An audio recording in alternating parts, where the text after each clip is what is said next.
मातु लक्ष्मी करि कृपा करो हृदय में वास। मनोकामना सिद्ध करो पूर्वहु मेरी आस।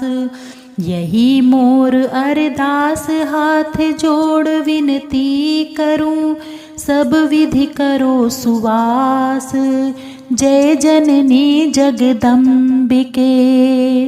बोलिए श्री महालक्ष्मी माता की जय। जगत के पालनहार श्री हरि विष्णु भगवान की जय। ओम गम गणपतये नमः।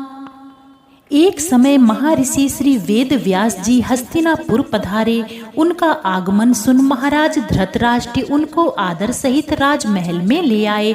स्वर्ण सिंहासन पर विराजमान कर चरणोदक ले उनका पूजन किया। श्री व्यास जी से माता कुंती तथा माता गांधारी ने हाथ जोड़कर प्रश्न किया, हे महामुने, आप त्रिकालदर्शी हैं, अतः आपसे हमारी प्रार्थना है कि आप हमको कोई ऐसा सरल व्रत तथा पूजन बताएं जिससे हमारा राज्य, लक्ष्मी, सुख, संपत्ति, पुत्र पौत्रादि व परिवार सुखी रहे।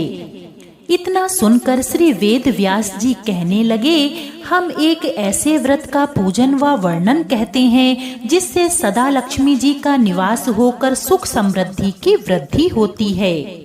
यह श्री महालक्ष्मी जी का व्रत है जिसे प्रतिवर्ष भाद्रपद शुक्ल पक्ष की अष्टमी से शुरू कर 16 दिन तक करके अश्वनी माह की कृष्ण पक्ष की अष्टमी को उद्यापन किया जाता है।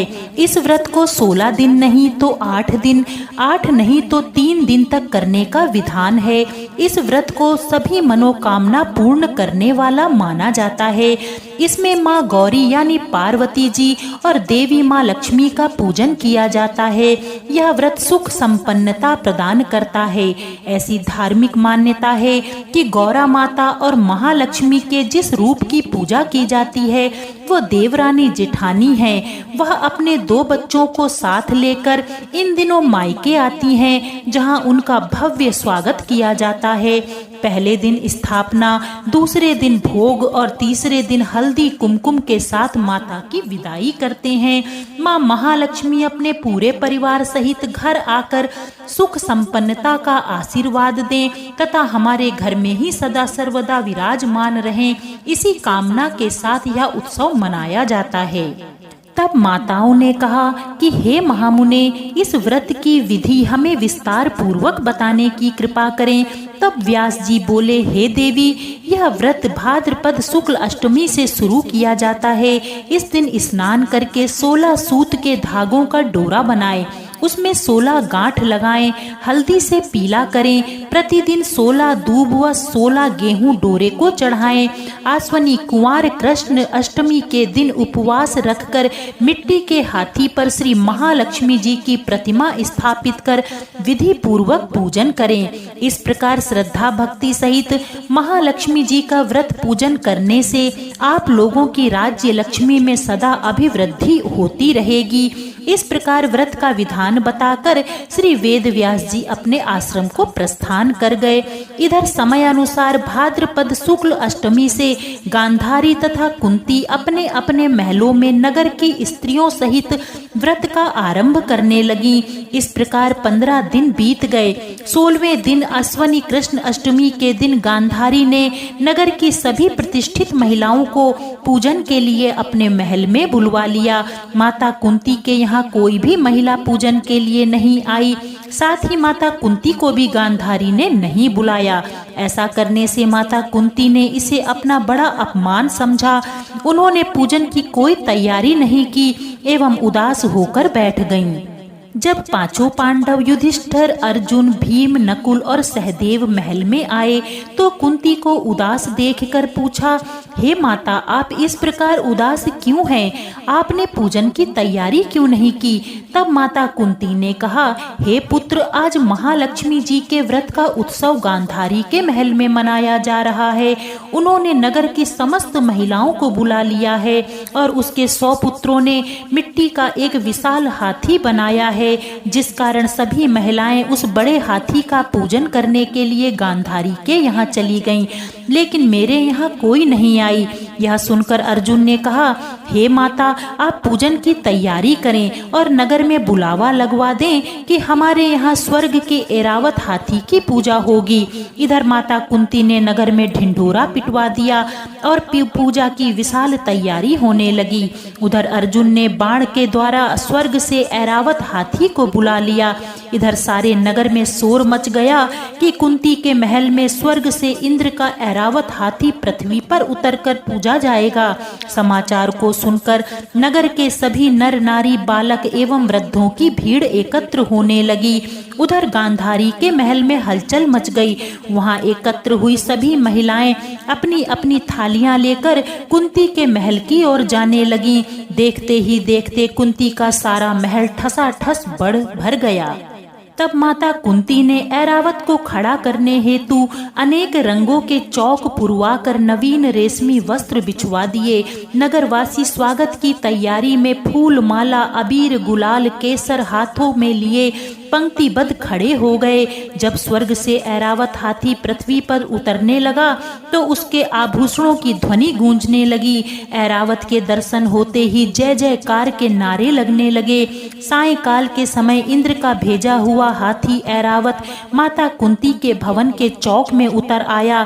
तब सब नर नारियों ने पुष्प माला अबीर गुलाल केसर आदि सुगंधित पदार्थ चढ़ाकर उसका स्वागत किया।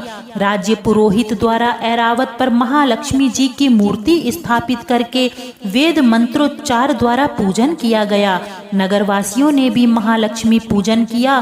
फिर अनेक प्रकार के पकवान लेकर ऐरावत को खिलाए और यमुना का जल उसे पिलाया गया। राज्य पुरोहित द्वारा स्वस्ति वाचन करके महिलाओं द्वारा महालक्ष्मी का पूजन कराया गया। 16 गांठों वाला डोरा लक्ष्मी जी को चढ़ाकर अपने अपने हाथों में बांधा गया। ब्राह्मणों को भोजन कराया गया।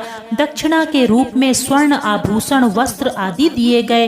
तत्पश्चात महिलाओं ने मिलकर मधुर संगीत लहरियों के साथ भजन कीर्तन कर संपूर्ण रात्रि महालक्ष्मी व्रत का जागरण किया। दूसरे दिन प्रातः राज्य पुरोहित द्वारा वेद मंत्रोच्चार के साथ जलाशय में महालक्ष्मी जी की मूर्ति का विसर्जन किया गया। फिर ऐरावत को विदा करके इंद्रलोक को भेज दिया गया। इस प्रकार जो स्त्रियां श्री महालक्ष्मी जी की विधि पूर्वक व्रत एवं पूजन करती हैं, उनके घर धन धान्य से पूर्ण रहते हैं तथा उनके घर में महालक्ष्मी जी सदा निवास करती हैं। इस अति पावन कथा का श्रवण करने के बाद महालक्ष्मी चालीसा का पाठ जरूर करना चाहिए। तो आइए महालक्ष्मी चालीसा का पाठ करते हैं। श्री महालक्ष्मी चालीसा। जय जय श्री महालक्ष्मी करूं मात तव ध्यान, सिद्ध काज मम कीजिए निज शिशु सेवक जान। नमो महालक्ष्मी जय माता, तेरो नाम जगत विख्याता। आदि शक्ति हो मात भवानी, पूजत सब नर मुनि और ज्ञानी। जगत पालिनी सब सुख करनी, निज जनहित भंडारन भरनी। श्वेत कमल दल पर तब आसन, मात सुशोभित है पद्मासन। श्वेतांबर अरु श्वेत विभूषण, श्वेत ही श्वेत सुसज्जित पुष्पन। शीस छत्र अति रूप विशाला, गल सोहे मुक्तन की माला। सुंदर सोहे कुंचित केसा, विमल नयन अरु अनुपम भेसा। कमल नाल समभुज तव चारी, सुर नर मुनि जन हित सुखकारी। अद्भुत छटा मात तव बानी, सकल विश्व कीन्हो सुख खानी। शांत स्वभाव मृदुल तव भवानी, सकल विश्व की हो सुख खानी। महालक्ष्मी धन्य हो माई, 5 तत्व में सृष्टि रचाई।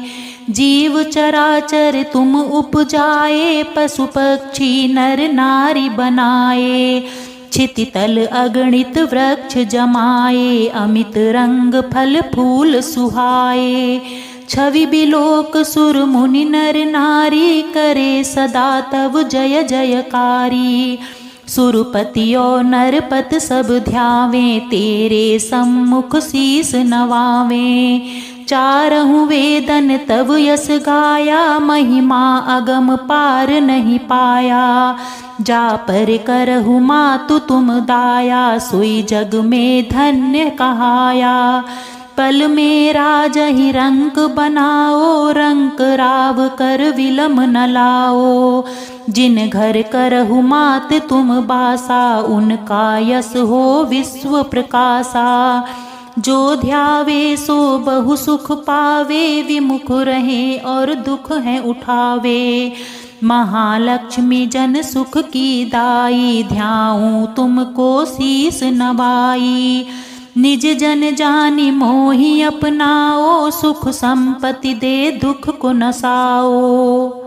ओम श्री श्री जय सुख की खानी, रिद्ध सिद्ध देव मात जन जानी। ओम हींग्ल सब व्याधि हटाओ, जन उन विमल दृष्टि दर्शाओ। ओम क्लीम शत्रुन क्षय कीजे, जनहित मात अभय वर दीजे।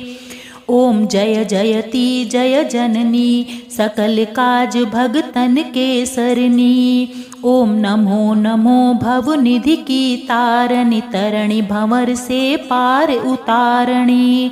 सुनहु मात यह विनय हमारी, पुरवहु आसन करहु हमारी।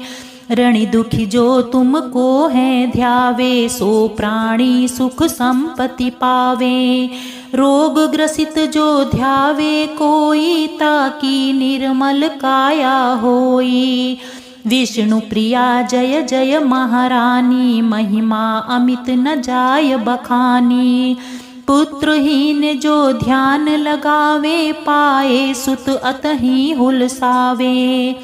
त्राहि त्राहि शरणागत तेरी, करहु मात अब नेक न देरी। आवहु मात विलंब न कीजे, हृदय निवास भक्त भर दीजे। जानू जप तप का नहीं भेवा, पार करो भव निध बन खेवा। बिनवो बार बार कर जोरी, पूर्ण आशा करहु अब मेरी। जानि दास मम संकट टारो, सकल व्याधि से मोहि उबारो। जो तव सुरति रहे लवलाई, सो जग पावे सुयस बढ़ाई। छायो यस तेरा संसारा, पावत शेष शंभु नहीं पारा। गोविंद निस दिन शरण तिहारी, करहु पूर्ण अभिलाष हमारी। महालक्ष्मी चालीसा पढ़े सुने चित लाए, ताहि पदारथ मिले अब कहे वेद अस गाए। बोलिए जगत जननी माता लक्ष्मी की जय।